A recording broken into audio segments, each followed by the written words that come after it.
I would say, this is kind of off topic, but just summarizing everything. Because who knows who's going to watch this video, and we're all coming from different places. Like, don't be intimidated by a lot of this information. Because I'm still even sitting here doing this, like, wow, these are really good points. I mean, it's I too was like, I need to teach my nurses that.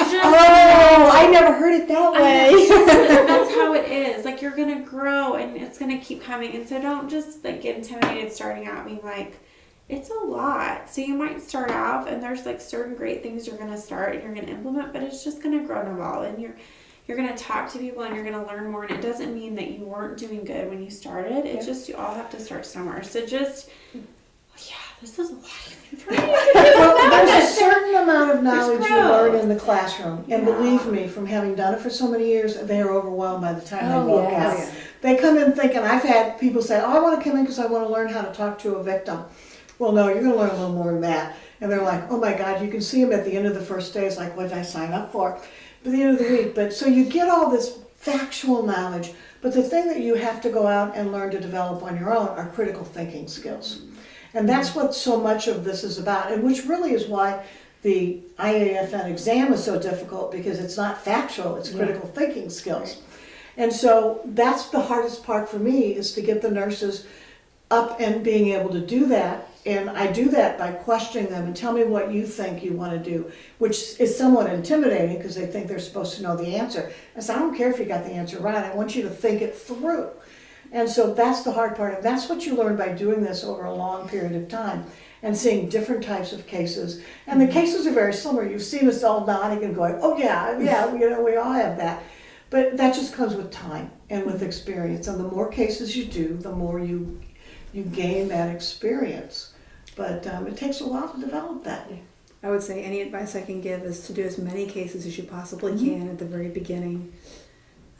Even with that fear factor, because you're gonna be you're walking into the room and you're hoping that you can do everything right, and you're hoping you don't forget anything, and that fear really doesn't go away. No, it doesn't. It's a good fear to have, because you genuinely care about doing the right thing and getting everything. But you fill your bag of tricks and knowledge.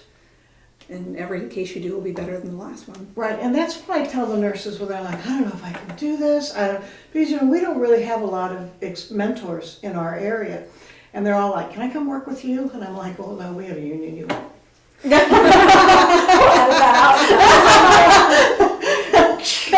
right, I wanted to retire. So no, you can't step foot in our building, particularly if you're already SSM. But anyway, what I want them to just go back and think about, do you think now on Friday that you're going to do a better job than you would have last Friday? Mm-hmm. And that's all I can ask of you, is that you know more now than you did when you started. And you'll continue to gain that. But, you're already so far ahead of the ball game than you were. Yeah. Mm-hmm. And having the care and the compassion and the want to do this puts them way ahead of the game than anybody else.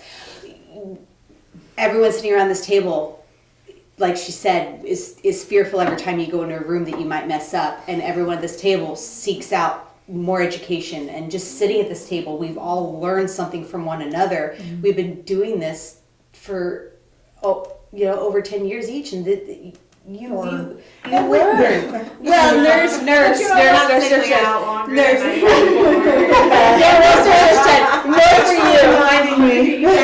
Yours is quadrupled of hers. But we're still learning things. But if you have the heart and compassion to want to do this, you're steps ahead of the game, and you can do this. But if you all think that in the 40 years I haven't made mistakes, I have. Mm-hmm. I've made my mistakes. All you can do is your best. Yeah. And you learn from your mistakes. It's still going to be a whole lot better than it would have had you never taken the training. Yeah. Or never responded out at 3 o'clock in the morning. Yeah. Yeah, and that's what I remember, and I use that 3 o'clock morning a lot, is that there are times when I get called out at 3 o'clock in the morning. I cry all the way to work, but when I leave, I don't feel that way anymore. Mm-hmm. Because I see the impact I've had on that victim while I was there. Mm-hmm. That's all I need. So I just know, all right, I'll stop bawling in a little while, but, I'm human, so I'm going to cry. So what are ways that you transition? Totally going off script of my outline, but you know, when this can be really heavy, as well as it's also really inspiring, and you've all clearly identified how you're making an impact in your life. But after you've gotten done collecting the narrative and the kid, like, what do you do to help transition and go home and be with your family? And I have a systematic way of not a joke. I was just saying, you probably, let's hear it. You can't be joking. Well, everyone's got to find their path. I mean, I'll just share mine. You guys all have your thing. I mean, sometimes I go get a pedicure and that's all I need. This is right? going to be a whole new session for you, just saying.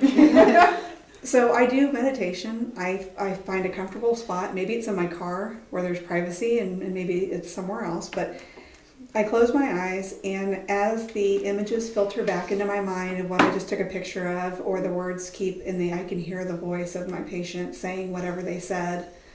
All of which are disturbing and upsetting, all of which just like cut you to the core of your soul, and it's like, what do you even do with that energy, because you've just absorbed a lot of it. Some of it I try to filter as much into my documentation as I possibly can, and almost visualize it going in and out and in and out. Well, don't you find when you go back and read your documentation, it paints that whole picture? It does. again? It totally paints the picture. It's like you were there all over again. Right. So what I found that we are not taught to do in nursing is to honor our emotions and our own experience in that trauma, because we are experiencing secondary trauma.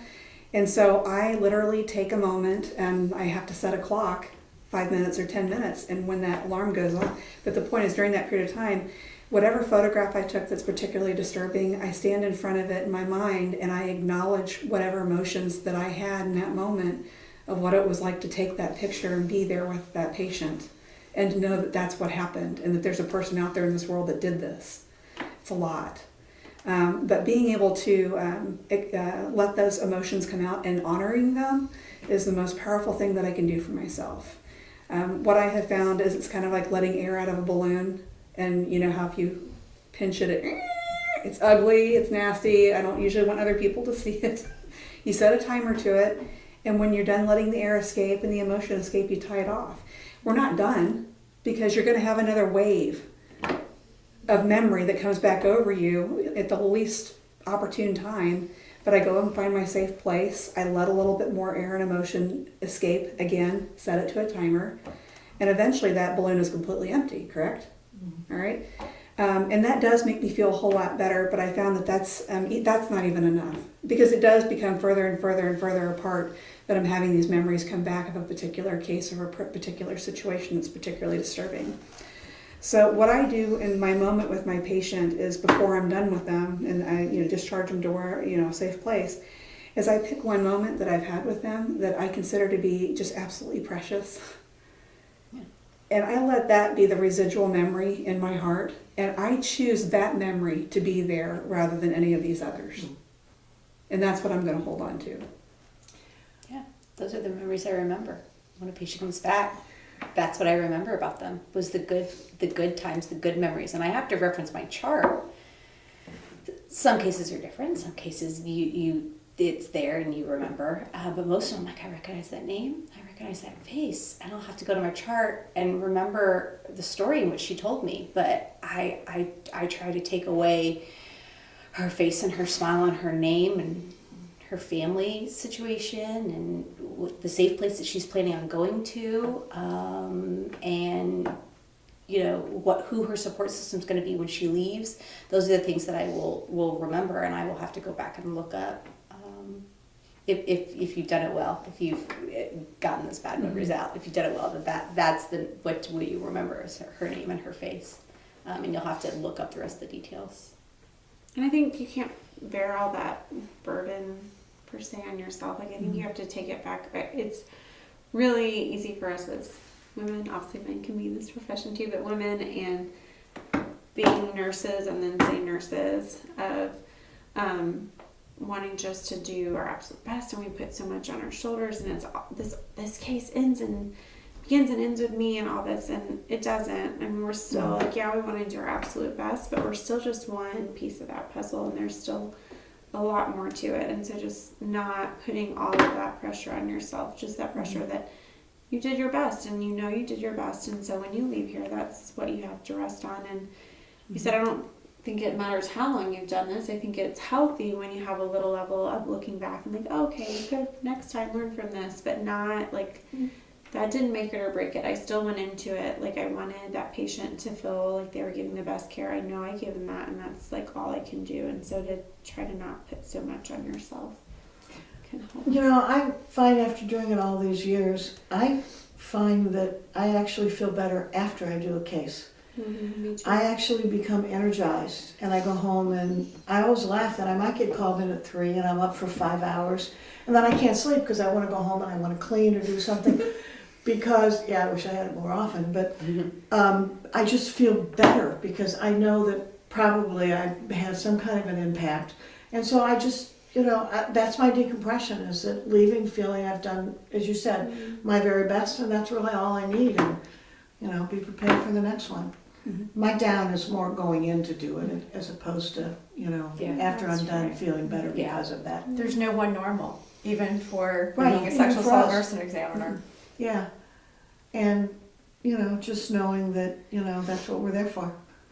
No matter, you know, how your victim responds, because they don't all respond the way we want them to.